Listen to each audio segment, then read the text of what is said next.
es una enfermedad que forma parte de lo que se llama la enfermedad venosa tromboembólica.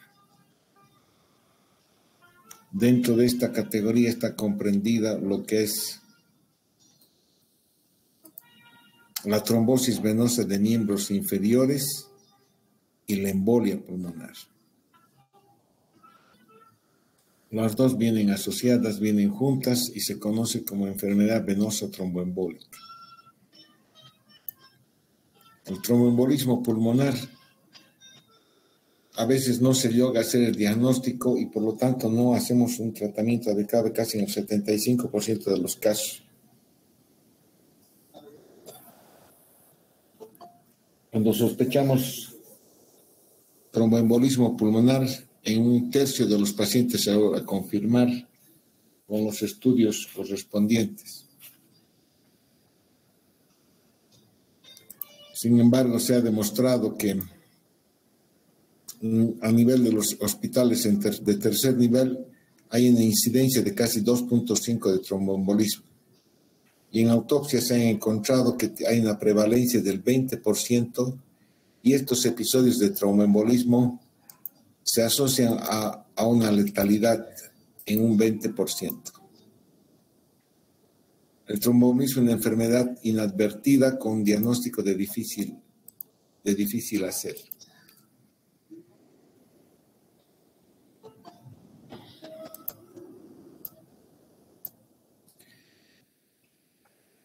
El tromboembolismo pulmonar es la obstrucción de una rama principal o periférica de la arteria pulmonar producido por un émbolo habitualmente. Este émbolo se origina por una fragmentación de trombos que existen a nivel de los miembros inferiores. En 95% de los casos, por lo tanto, el tromboembolismo es una complicación de la trombosis venosa profunda en pacientes que tienen factores de riesgo y en los que está presente lo que es la tríada de Virchow, que es la éstasis venosa, estados de hipercoagulabilidad y una lesión de la pared vascular.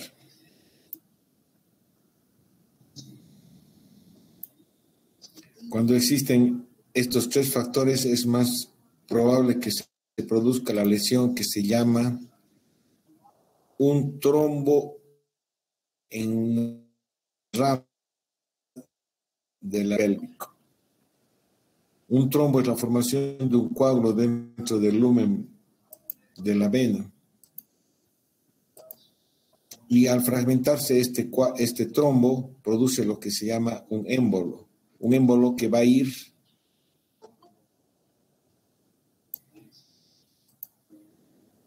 por la circulación venosa de la vena cava inferior, va a llegar a la aurícula derecha, al ventrículo derecho y va a ir hacia las ramas de la arteria pulmonar. Y dependiendo del tamaño que obstruya, puede producir diferentes formas clínicas de tromboembolismo pulmonar. Entonces, es esta obstrucción mecánica la que va a dar origen a los problemas. La obstrucción mecánica de estas ramas de la arteria pulmonar va a dar lugar a un aumento de la resistencia al flujo arterial pulmonar que va a producir lo que es una hipertensión arterial pulmonar. Estamos hablando del lado arterial pulmonar, no del lado venoso pulmonar.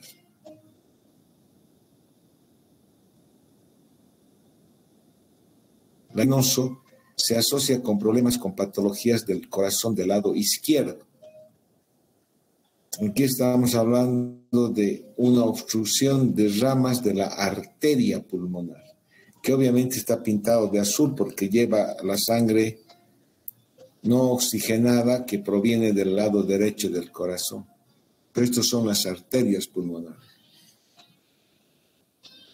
Entonces yo voy a tener una hipertensión arterial y obviamente la hipertensión arterial va a producir una sobrecarga sistólica del ventrículo derecho. Tienen que recordar que en condiciones normales la circulación arterial pulmonar es de baja presión y de baja resistencia. De baja presión y de baja resistencia.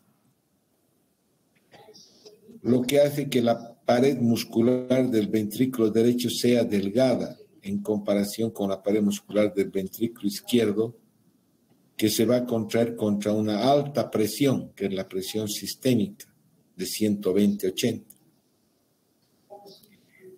La presión arterial pulmonar normal sistólica oscila entre 25 y 30 milímetros de mercurio. Entonces el ventrículo derecho se contrae en condiciones normales contra una circulación pulmonar de baja presión y de baja resistencia. El momento que se produce una obstrucción de ramas de la arteria pulmonar, va a aumentar la resistencia y por lo tanto la presión. Además de producir estos trastornos hemodinámicos en la arteria pulmonar, hay alteraciones de la relación ventilación pulmonar, que se va a reflejar con hipoxemia. Normalmente, ¿qué es lo que sucede en un trombo venoso? Que se forma en las piernas. O sea, ustedes pueden viajar desde Madrid hasta Cochabamba y estar sentados en el avión durante 12 horas. Al llegar a Cochabamba, de repente generan un trombo venoso. El éxtasis venosa del estar sentado durante muchas horas puede generar un trombo venoso. En los primeros días este trombo venoso es friable. Eso significa que se puede fragmentar y los fragmentos de este trombo se llaman émbolos, que pueden producir el cuadro de embolia pulmonar.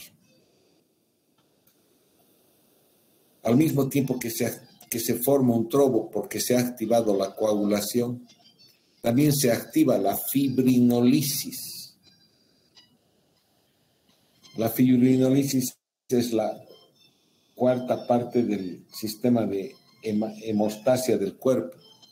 La fibrinolisis significa que en forma natural, por el TPA, el factor activador tisular del plasminógeno, que se llama TPA, voy a convertir el plasminógeno en plasmina. Y esta plasmina va a producir fibrinolisis, o sea, lisis del trombo que se ha formado en los miembros inferiores. Claro que si estos trombos son extensos, son largos, pueden organizarse y adherirse a la pared venosa y producir lo que se llama un síndrome de insuficiencia venosa crónica. Aquellas personas que tienen miembros inferiores con una piel hiperqueratótica, hiperpigmentada, edematosa, son pacientes que tienen un cuadro de insuficiencia venosa crónica. Si este émbolo llega a la circulación pulmonar, entonces vemos que existen un efecto mecánico producido por la oclusión de la arteria pulmonar.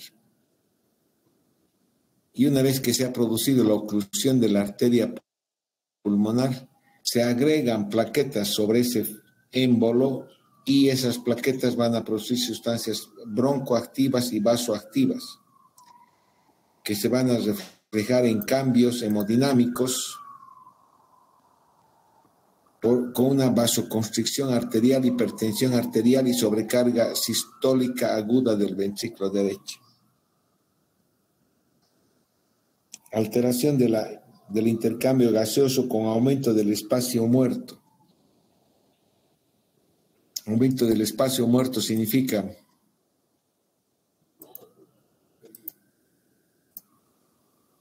que hay zonas de ventilación sin perfusión o hay zonas de ventilación con poca perfusión.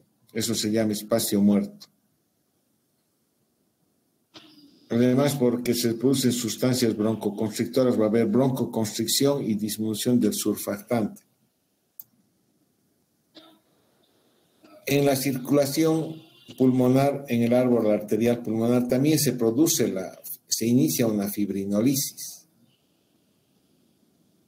Y este proceso de fibrinolisis es el que va a permitir la resolución del trombo y al mismo tiempo que lisa el trombo, que lisa las mallas de fibrina, porque se llama fibrinolisis, porque se convierte el plasminógeno en plasmina por el activador tisular del plasminógeno. Esta fibrinolisis va a hacer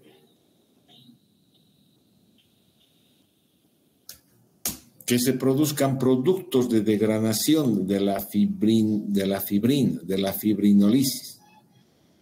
Y dentro de estos productos de degradación de la fibrina, que se llaman PDF, está lo que es el D-dímero, que es un elemento que nos va a ayudar para diagnosticar el tromboembolismo. Esta fibrinolisis puede producir una resolución variable del coágulo, del trombo, del Doctor, coágulo. disculpe, no cambió la diapositiva. ¿Qué dices? No cambió la diapositiva. Ya, qué pena.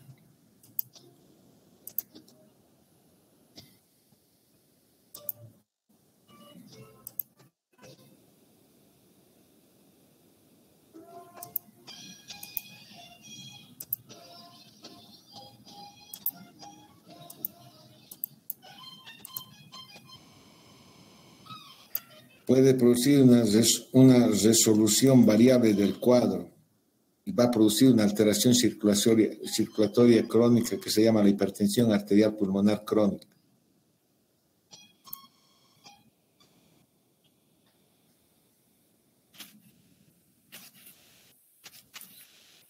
Para evaluar un paciente con tromboembolismo pulmonar hay que evaluar factores de riesgo. Factores de riesgo para el desarrollo de este fenómeno de enfermedad venosa tromboembólica, como ser factores de alto riesgo, como ser la cirugía ortopédica, prótesis de cadera, de rodilla, cirugía oncológica mayor, pacientes parapléjicos, factores de riesgo moderados como ser la insuficiencia cardíaca, infartos, antecedentes de tromboembolismo venoso, edad mayor de 60 años, pacientes con sobrepeso, con cirugía cardiovascular o abdominopélvica, o que tienen una inmovilización de más de 3 días. El cuadro clínico de un tromboembolismo pulmonar puede haber diversas formas clínicas del tromboembolismo pulmonar. Todo va a estar en relación a la magnitud de la oclusión del lecho arterial pulmonar y a la reserva cardiorrespiratoria que tenga el paciente.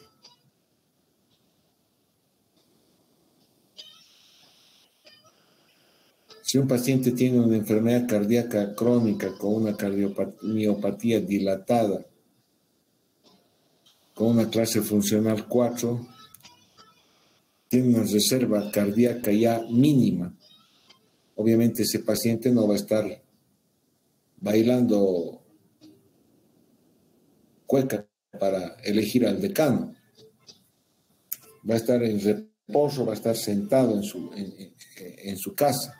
Entonces va a tener alto riesgo de desarrollar tromboembolismo. Entonces este paciente que tiene una reserva cardíaca muy disminuida, cualquier evento de obstrucción, aunque sea mínimo, del lecho vascular pulmonar, va a generar una una sobrecarga a esa reserva fisiológica disminuida y puede producir cuadros de tromboembolismo de alto riesgo. Los síntomas que se presentan sobre todo son disnea y dolor torácico de inicio súbito. Disnea y dolor torácico que puede ser un dolor de tipo pleurítico. Hay tos, hemoptisis, sibilancias por broncoespasmo. Si la oclusión es importante, puede producir un cuadro que se llama cor pulmonar agudo, que es una insuficiencia cardíaca derecha aguda. Y si la obstrucción, si el trombo es grande que obstruye toda la arteria pulmonar, puede llegar incluso a producir la muerte súbita mediante una actividad eléctrica sin pulso. Frecuentemente los pacientes se operan de la cadera con una prótesis de cadera. Están evolucionando bien y entre el tercer o quinto día, cuando empiezan a caminar, de repente colapsan yendo al baño. Colapsan en forma súbita e incluso pueden presentar un paro cardíaco por actividad eléctrica sin pulso y producirles la muerte. Esos son cuadros de tromboembolismo masivo. En la exploración física hay taquipnea, taquicardia, puede haber fiebre. La frecuencia respiratoria mayor de 25 es otro de los frecuentes signos a encontrar. Podemos encontrar un segundo ruido pulmonar aumentado de intensidad. En el foco pulmonar puede haber sibilancias, frote pleural. Y toda vez que uno encuentra signos clínicos sospechosos de tromboembolismo pulmonar, siempre debe examinar los miembros inferiores en busca de patología de una tromboflebitis de miembros inferiores o una trombosis venosa profunda de miembros inferiores que se caracteriza por la presencia de edema, dolor, cambios tróficos en los miembros inferiores. Los cambios tróficos se relacionan a esa coloración oscura hiperqueratótica de la piel. Los síntomas más frecuentes entonces son la disnea, el dolor torácico y la taquipnea, con una frecuencia de más de 25. En menor frecuencia puede haber todos los otros síntomas. Es importante buscar clínicamente algo que nos ponga en evidencia la posibilidad de un tromboembolismo pulmonar. Y hay varias escalas que agrupan ciertos componentes, síntomas, signos de esta enfermedad que nos van a permitir poder decidir si hay una alta probabilidad de tromboembolismo pulmonar o es poco probable el diagnóstico. Y una de las escalas es la escala de Wells, que da una puntuación determinada a ciertos factores, como ser, si hay una historia previa de trombosis venosa profunda o trombolismo pulmonar, tiene un punto, 1,5 puntos. Si el paciente ha estado inmovilizado, tiene cirugía reciente, también 1,5. O si el paciente tiene cáncer en cualquier lugar, tiene un puntaje de 1. Si tiene hemoptisis, también se da un punto de 1. Una frecuencia cardíaca de más de 100 por minuto tiene un puntaje así. Y si tiene signos clínicos de trombosis venosa profunda de miembros inferiores, tiene 3 puntos. O cuando en la evaluación clínica nosotros descartamos que exista otra patología, o es poco probable otra patología. O sea, descartamos la posibilidad de que tenga neumonía, de que tenga atelectasia, de que tenga derrame pleural, de que haya desarrollado una insuficiencia cardíaca o que tenga un infarto de miocardio. O sea, descartamos otra patología que explique la presencia de dolor torácico y taquipnea. Si otro diagnóstico clínico es poco probable, también se le da un puntaje de 3. La sumatoria de estos puntos, si es menos de 4, es poco probable que eso sea un tromboembolismo pulmonar. Si es más de 4, tiene una alta probabilidad de que el cuadro clínico del paciente sea por un tromboembolismo pulmonar. Entonces, ese tromboembolismo pulmonar puede tener diferentes formas de presentación. Puede ser un tromboembolismo menor, donde solamente pueda tener disnea, un poco de dolor torácico, taquipnea, pocos síntomas. O puede ser un cuadro donde exista dolor pleurítico, tos con expectoración hemoptóica, disnea, y obviamente sospecho la posibilidad de un infarto pulmonar. O puede el paciente presentarse con un estado de shock, con hipotensión de inicio súbito, o una insuficiencia cardiorrespiratoria aguda, datos de insuficiencia cardíaca o insuficiencia respiratoria. Entonces esto se llama un TEP masivo o también llamado TEP de alto riesgo.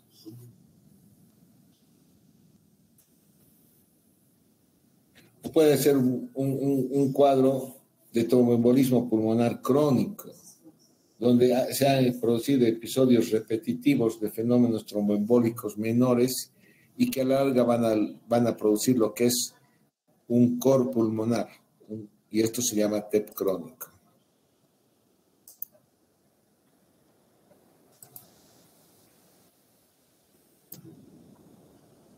Entonces, yo aquí tengo un fenómeno una obstrucción pequeña de un coágulo, de una arteria, que va a producir disnea de inicio súbito. La auscultación puede ser normal, hay una obstrucción en la arteriografía, hay una obstrucción en las pequeñas arterias, hay taquicardia, y la radiografía de tórax es normal, o muestra una oligoemia. Entonces yo digo que esto es un paciente que tiene un TEP menor.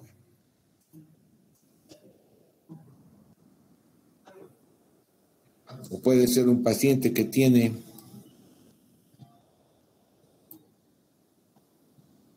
una obstrucción periférica de una arteria principal y que va a producir lo que se llama una necrosis isquémica de todo el parénquima distal, un infarto del lóbulo inferior izquierdo. Y en la radiografía se va a ver una zona, una opacidad de forma triangular en cuña en la periferia. Y el paciente se va a quejar sobre todo de disnea y un dolor pleurítico, porque esto está en la periferia. Irrita la pleura y puede producir derrame pleural. Un dolor pleurítico y también puede tener hemoptisis. Entonces yo tengo el paciente que tiene la probabilidad de tener un infarto pulmonar.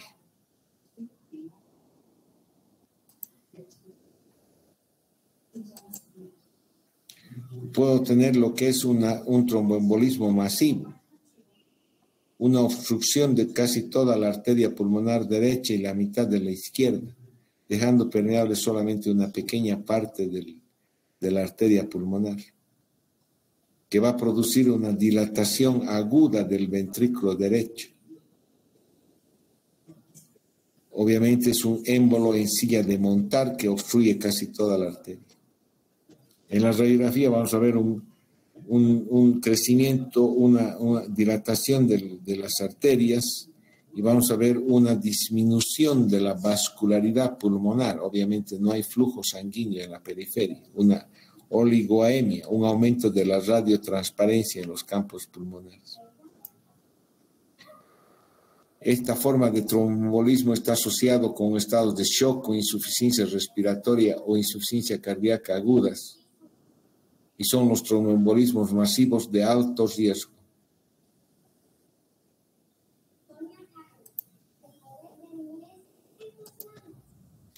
O puede ser un tromboembolismo crónico. El paciente desarrolla cambios estructurales en las arterias pulmonares, ya sean las grandes o las pequeñas. cambios estructurales que le van a llevar a una hipertrofia del ventrículo derecho, un crecimiento del ventrículo derecho. Crecimiento del ventrículo derecho, crecimiento de la arteria pulmonar. Los vasos pulmonares se encuentran obstruidos o deformados por zonas cicatrizales, cordones que deforman el interior de los vasos pulmonares. Esto es porque los trombos no se han lisado completamente y se han organizado y van a desorganizar, van a alterar todo el interior de los vasos pulmonares. Esto va a producir una insuficiencia respiratoria crónica hipoxémica, lo que se llama un cor pulmonar, y habitualmente secundario a un TEP crónico. En los exámenes complementarios debemos pedir siempre la búsqueda de D-dímero. El D-dímero, les he explicado, es un producto de la degradación de la fibrina. Es un producto de la fibrinolisis endógena que se produce toda vez que tenemos la formación de un coágulo, de un trombo dentro de nuestros vasos arteriales o venosos.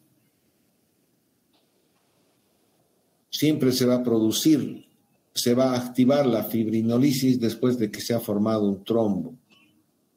Y esa fibrinolisis va a producir lo que se llama el D-dímero, que me sirve sobre todo para descartar una enfermedad venosa tromboembólica cuando los niveles son bajos. Cuando los niveles son bajos me ayudan a descartar. Niveles elevados apoyan el diagnóstico, pero no son específicos de un tromboembolismo pulmonar. La gasometría puede ser normal hasta un 30%, pero podemos encontrar hipoxemia, hipocapnia o normocapnia. La radiografía de tórax nos sirve sobre todo para descartar otras patologías pulmonares o cardíacas. Si yo tengo una imagen de condensación con broncograma aéreo, entonces voy a pensar que ese paciente tiene neumonía y que la causa de su problema de descompensación clínica con tos, con disnea, con fiebre, es la neumonía y no un TEP. Entonces, la radiografía de tórax sirve sobre todo para descartar otras patologías. En la mayor parte de los casos, la radiografía de tórax es normal en un tromboembolismo pulmonar, o puede haber elevación del diafragma, un infiltrado pulmonar periférico, un derrame pleural, o oligoemia, signos de oligoemia, disminución de la vascularidad de alguna región del pulmón, con atelestasias laminares. En el electrocardiograma, también el electrocardiograma nos ayuda para descartar o ver si no hay un diagnóstico de una descompensación, un cuadro cardíaco agudo. En el electrocardiograma voy a encontrar elevación del segmento ST, entonces voy a pensar que ese paciente está haciendo infarto y la descompensación no es por TEP, sino es por infarto. En un TEP masivo podemos buscar característicamente la presencia de una onda S1Q3T3. Inversión de la onda T, sobre todo en las derivaciones derechas, e hipertrofia y sobrecarga de las cavidades derechas. Entonces, el patrón S1 es la presencia de una onda S en derivación 1, Q en 3 y T3. S1, Q3, T3. Obviamente aquí hay una taquicardia sinusal, hay un desvío del eje hacia la derecha, hay datos de crecimiento, dilatación del ventrículo derecho con una onda R predominante en VR y en V1 y una onda S predominante en V5 y V6. Entonces, todos estos criterios de taquicardia sinusal, desvío del eje a la derecha, S1, Q3, T3, son datos electrocardiográficos que me permiten apoyar el diagnóstico de un tromboembolismo pulmonar. Una ecocardiografía Toda vez que hay una descompensación cardiorrespiratoria, siempre es bueno pedir una ecocardiografía para evaluar la función cardíaca. En un tromboembolismo pulmonar, nosotros, sobre todo cuando es de alto riesgo o es masivo, la ecocardiografía me sirve para valorar la funcionalidad del ventrículo derecho. La funcionalidad del ventrículo derecho. Si hay un aumento del diámetro del ventrículo derecho, abombamiento del septo interventricular hacia la izquierda, con reducción del diámetro del ventrículo izquierdo, o datos de hipoquinesia o aquinesia del ventrículo derecho, todo nos indica un compromiso del ventrículo derecho, una disfunción del ventrículo derecho. La presencia de insuficiencia tricúspide también me indica una hipertensión arterial pulmonar. E indudablemente la ecocardiografía me permite calcular la presión en una arteria pulmonar. Hay datos ecocardiográficos que usa el médico que está haciendo la ecocardiografía que le permite calcular la hipertensión arterial pulmonar de acuerdo al diámetro, a la velocidad de flujo en la arteria pulmonar.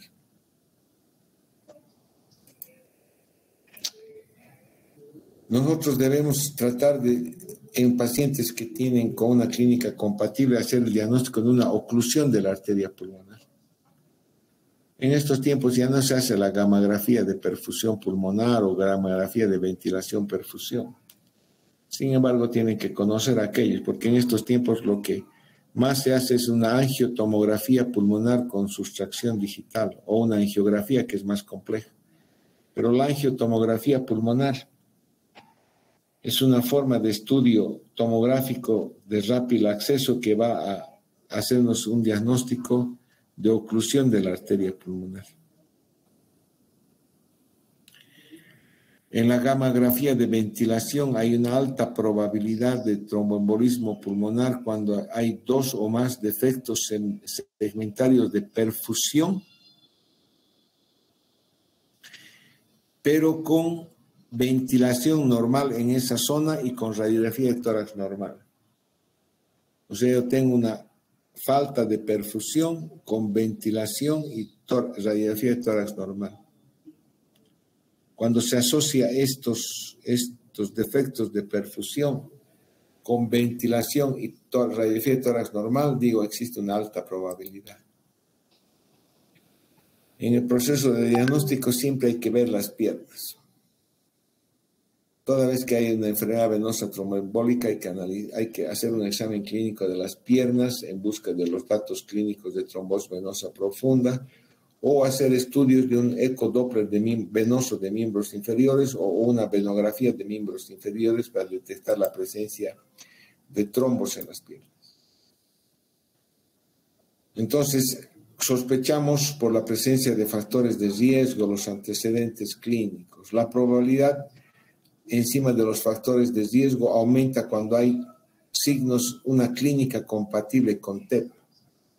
Y cuando encuentro de dímeros elevados, una gasometría arterial, o una radio anormal, o una radiografía de tórax normal, o un electrocardiograma con las características señaladas. Esto me da una alta probabilidad de tromboembolismo pulmonar. Y eso confirmo con la presencia de un ecodoppler de miembros inferiores. Pues en el ecodoppler de miembros inferiores yo encuentro evidencia de trombosis venosa profunda. A veces ya no es necesario hacer otros diagnósticos, porque al existir ya trombosis venosa profunda y una clínica compatible, hay una alta sospecha de TEP. Se puede hacer la gamografía y lo más importante es la angiotomografía pulmonar de alta resolución, que es el estudio que más se usa para poder diagnosticar un tromboembolismo pulmonar. Una vez diagnosticado el tromboembolismo pulmonar, hay que catalogarlo si es de alto riesgo o de bajo riesgo. De alto riesgo de mortalidad, o sea, de una mortalidad temprana por el tromboembolismo pulmonar. Y esta severidad o este riesgo de mortalidad está dado por el compromiso anatómico o la forma de distribución del trombo en las arterias intrapulmonares y por la reserva cardiovascular y respiratoria que pueda tener el paciente. Les vuelvo a repetir, si un paciente tiene EPOC y tiene una reserva respiratoria ya reducida, cualquier evento menor de tromboembolismo pulmonar puede deteriorar en forma progresiva e importante a ese paciente y conducirle al fallecimiento. En las guías, estos tromboembolismos de alto riesgo se llaman masivos o submasivos. El alto riesgo está dado entonces por la magnitud de la obstrucción de la arteria pulmonar y analizando si el paciente tiene patología cardíaca o respiratoria y si esta patología cardíaca o respiratoria está o no está descompensada. Cuando existe un alto riesgo está dada por la presencia de disfunción del ventrículo derecho o por injuria del ventrículo derecho. La disfunción del ventrículo derecho va a ser reflejado por un estado de shock y la lesión del ventrículo derecho va a ser reflejada por la secreción de troponinas de las células miocárdicas lesionadas, que son signos de microinfarto del ventrículo derecho. Entonces, para estratificar el riesgo, yo uso marcadores clínicos como la presencia de un estado de shock o hipotensión, que es lo más fácil de detectar. Marcadores de disfunción del ventrículo derecho y de lesión miocárdica del ventrículo derecho. Lesión miocárdica. De disfunción del ventrículo derecho en la ecocardiografía, nuevamente repetimos, dilatación del ventrículo derecho, desviación del tabique, hipoquinesia o sobrecarga sistólica del ventrículo derecho. En la tomografía también hay dilatación del ventrículo derecho, desvío del tabique interventricular. Puedo yo solicitar el péptido natriurético atrial, el propéptido, que se encuentran elevados por una dilatación súbita de la aurícula derecha. Péptido natriurético atrial. Y en el cateterismo hay elevación de las presiones de la aurícula y del ventrículo derecho. Marcadores de lesión del ventrículo derecho, lesión miocárdica con la presencia de troponina T o I positivas.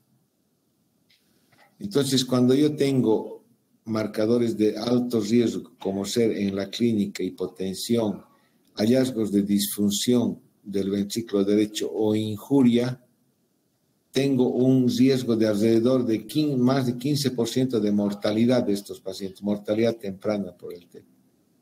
Cuando no tengo ninguno de estos elementos, se dice un tromboembolismo pulmonar de bajo riesgo o que tiene una mortalidad de menos del 1%. Entonces, clínicamente es la presencia de shock o hipotensión en el momento de presentación de estos pacientes que tienen TEP, lo que nos va a permitir distinguir si tiene alto riesgo o tiene un bajo riesgo. Si no hay hipotensión, no hay shock, se dice de bajo riesgo. La estrategia de manejo de estos dos grupos es diferente. En los pacientes de bajo riesgo, cuando el diagnóstico es altamente probable con una escala de Wells de más de 4 puntos, y que no tiene contraindicaciones para el tratamiento, que es la anticoagulación, es mejor iniciar la heparina por infusión endovenosa o las heparinas de bajo peso molecular y al mismo tiempo anticoagulación por vía oral, mientras se continúan haciendo los estudios complementarios para confirmar o descartar un tromboembolismo pulmonar. Sobre todo cuando no hay contraindicación a la heparina, que es la presencia de una hemorragia digestiva activa reciente, una hipertensión arterial severa, no controlada, un trastorno hemorrágico primario, hemorragias intracerebrales, traumatismos cráneoencefálicos, con hematomas, contusiones, hemorragias intracerebrales, una insuficiencia hepática. Si no hay estas contraindicaciones y el paciente tiene un diagnóstico probable de tromboembolismo, es mejor iniciar la anticoagulación con heparina por vía intravenosa en infusión venosa. La heparina se usa con una dosis inicial de 80 unidades kilopeso, lo que hace más o menos tener que administrar entre 2.000 a 3.000 unidades como la dosis de impregnación. Y la dosis de mantenimiento, que significa dar entre 15 a 18 unidades kilopeso hora. Entonces es una infusión endovenosa continua. Ya no se da la heparina 5.000 unidades endovenoso cada 6 horas, cada 4 horas. La heparina debe usarse en infusión endovenosa continua, a una dosis de 15 a 18 unidades kilopeso hora, lo que hace que más o menos en los adultos promedios tengamos que dar una infusión de 800 a 1.200 unidades por hora de heparina. 800 a 1.000 unidades por hora. Pero la heparina para anticoagulación por vía intravenosa o plema siempre debo controlar. Pues no puedo dar de más o de menos. Si doy de más, corro el riesgo de sangrados. Si doy menos dosis, la efectividad del tratamiento es baja. Y debo controlar la dosis de la heparina con el tiempo de tromboplastina activado, un APTT, que se solicita antes de administrar la dosis inicial de heparina y a las 6 horas de iniciado la dosis de mantenimiento. Este nivel antes de iniciar la heparina es el fundamental porque me va a permitir tener un patrón determinado de un nivel de anticoagulación adecuado, que con la infusión de heparina significa que yo tengo que tener un APTT entre 2 a 2.5 veces el valor basal. Yo tengo un valor basal de APTT de 35 segundos, entonces una anticoagulación óptima con heparina va a significar tener 2 veces 35, o sea, 70 segundos. Entre 70 y 85 segundos tiene que ser el valor ideal de anticoagulación de ese paciente que tiene un valor basal de 35 segundos. Si yo no estoy en este rango, tengo que modificar la infusión de insulina variando más o menos en 200 unidades por hora. Si está muy elevado el APTT, voy a disminuir 200 unidades hora. Si está muy bajo el APTT y no ha cambiado del valor basal, voy a aumentar en 200 unidades hora. Y tengo que volver a hacer una reevaluación 4 a 6 horas después para saber si ya me encuentro dentro del rango terapéutico, que es un APTT entre 2 a 2.5 veces el valor basal. Debido a estos inconvenientes que significa la infusión, la anticoagulación por infusión endovenosa continua de heparina en los pacientes de bajo riesgo, es que se ha aprobado ya el uso de la enoxaparina por vía subcutánea, una heparina de bajo peso molecular. La más usada es enoxaparina, una dosis de 1 miligramo kilopeso cada 12 horas o 1.5 miligramos una vez al día. Estas dosis son dosis plenas de heparina, dosis plenas de anticoagulación, lo que obviamente nos va a permitir anticoagular al paciente sin necesidad de hacer estos controles de laboratorio cada 6 horas, sin necesidad de modificar la dosis de heparina de acuerdo a los resultados del laboratorio. Entonces yo puedo anticoagular con enoxaparina. Y al mismo tiempo hay que iniciar anticoagulación por vía oral en las primeras 48 horas. Antes el anticoagulante de elección era la warfarina, a una dosis de 5 a 10 miligramos día, la dosis inicial con un mantenimiento entre 2.5 a 5 miligramos día, pero también nuevamente la warfarina tiene que ser, su dosificación tiene que ser controlada de acuerdo a parámetros de laboratorio, que es el INR, el Índice Normatizado Internacional del TP. Para tener una adecuada anticoagulación con warfarina debo buscar un INR entre 2 a 3. Valores mayores a 3 corro el riesgo de sangrado. Valores menores a 2 se corre el riesgo de dar un tratamiento inadecuado. De ahí que actualmente se están usando nuevos anticoagulantes solares para reemplazar a la warfarina, que no requieren el control periódico del INR. Los más usados son los anticoagulantes antifactor 10 activado. Antifactor 10 activado, que se llama el rivaroxaban y el apixaban, que tienen una dosis fija entre 10 y 20 miligramos el rivaroxaban y entre 5 y 10 miligramos el apixaban. Estos anticoagulantes no requieren del control del INR. Actúan contra el factor 10 activado. Si ustedes saben fisiología, van a recordar que la cascada de coagulación, cuando se activa la cascada de coagulación, la última fase de la cascada de la coagulación es la formación del factor 10 activado. Ahí es donde actúan estos antifactor 10. Si no hay activación de la cascada de coagulación, no van a actuar. Mientras que la warfarina actúa sobre los factores de coagulación producidos por el hígado, factores procoagulantes. Y de ahí el riesgo de que se produzca una hemorragia con el uso de la warfarina, que va a estar en relación a la duración del tratamiento, tiene interacciones farmacológicas con analgésicos, aspirina, antibióticos, y en personas de mayor edad aumenta el riesgo de hemorragia. ¿Qué tiempo voy a tratar? Voy a anticoagular con heparina o con enoxaparina por 5 a 7 días y al mismo tiempo iniciar anticoagulación oral, idealmente con rivaroxaban o apixaban.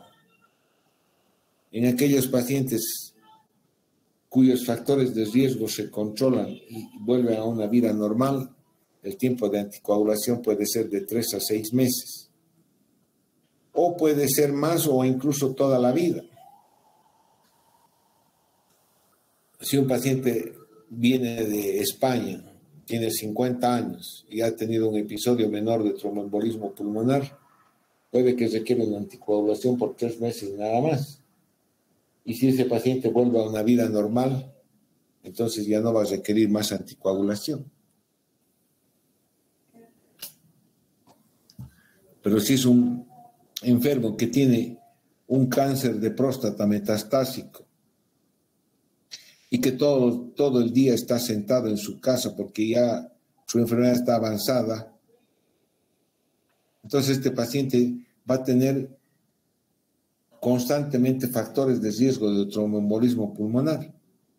Entonces quizás a este tipo de pacientes le tenga que anticoagular de por vida.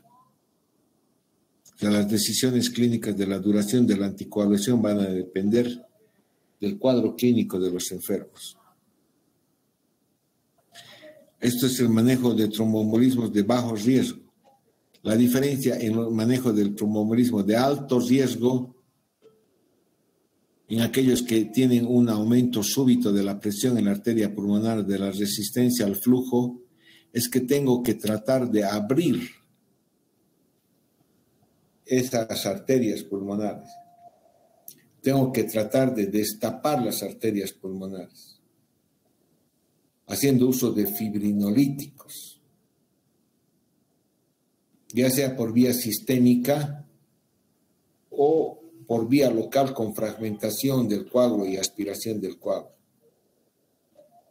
Obviamente, para hacer una fibrinolisis local con fragmentación del coágulo se necesitan laboratorios de hemodinámica y personal especializado que maneje la técnica de realizar esta terapia endovascular.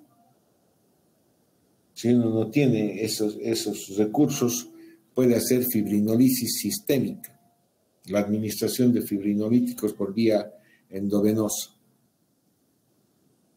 Y al mismo tiempo de que hago la fibrinolisis con Antes se usaba la estreptoquinasa, pero ya no existe estreptoquinasa, sino es análogos del activador tisular del plasminógeno, sustancias recombinantes que son del activador tisular del plasminógeno.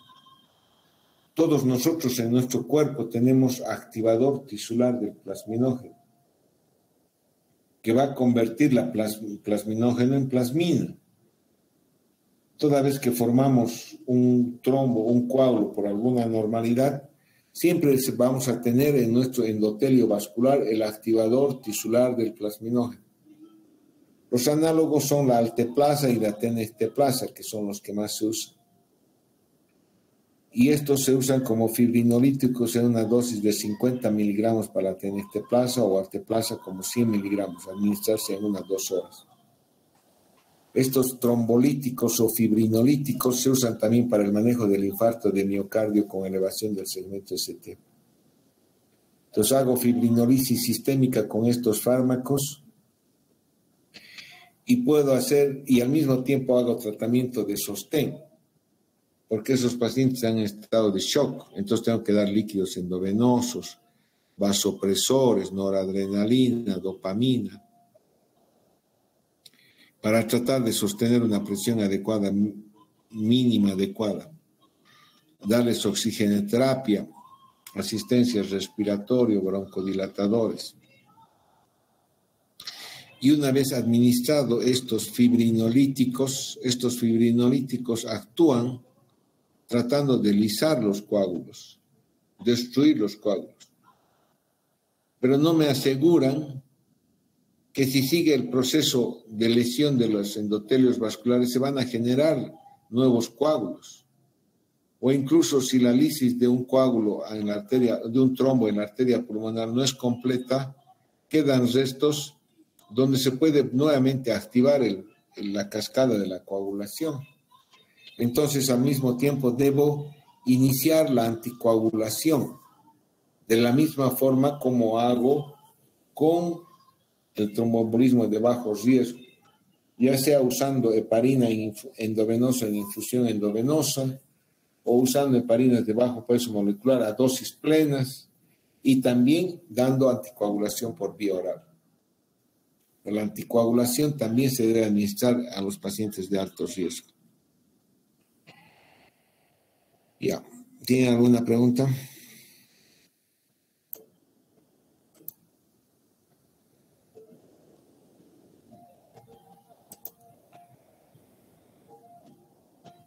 Ya, está bien. Nos vemos hasta luego. Que les vaya bien.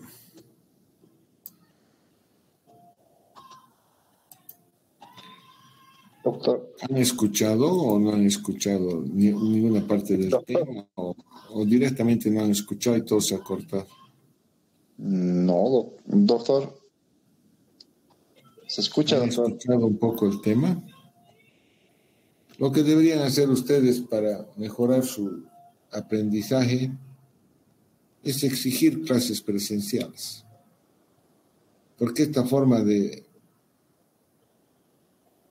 dar clases es lo más precario que puede existir. Deberían exigir presencialidad a todo nivel, tanto en las clases teóricas, bueno, en las prácticas ya creo que todos están haciendo clases presenciales, porque están siendo muy limitados en la adquisición de sus conocimientos. Y no les va a ayudar a futuro cuando lleguen a ser profesionales. Debería haber una comisión de su curso, ir a la decanatura, al departamento y exigir clases presenciales. Ya, conmigo es hasta nunca más. Hasta luego. Hasta luego, doctor. Gracias.